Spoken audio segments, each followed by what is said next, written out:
¿qué tal? Bienvenidos a un nuevo vídeo de Tubifi. Por si no conoces estas caras, mi nombre es Jorge. Y el mío, Marta. Hoy os traemos una idea de snack súper rápida de preparar para cuando entran en sus momentos de dulce. Unos saquitos y unos sobres de manzana en canela que están para chuparse los dedos. ¿Quieres verlo? Pues quédate a ver el vídeo.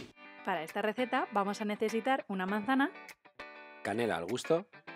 y masa filo, que es más ligera que el hojaldre, ya que contiene menos calorías y menos grasas. Además está hecha a base de harina, huevo, aceite, sal y agua. Como podrás ver, la pasta filo es una masa muy fina, como una hoja de papel.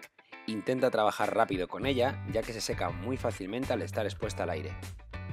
Comenzamos pelando y cortando la manzana.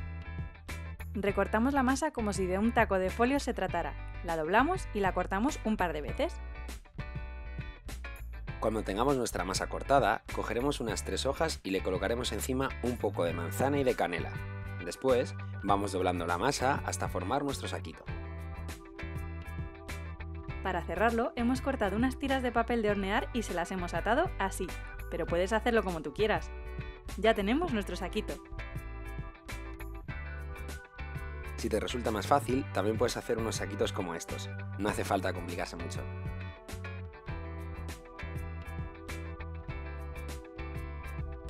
Los colocamos sobre una bandeja con papel de hornear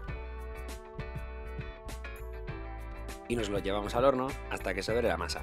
Unos 10 minutos a 180 grados. y así es como quedan. Son súper ricos y además es un snack muy saludable.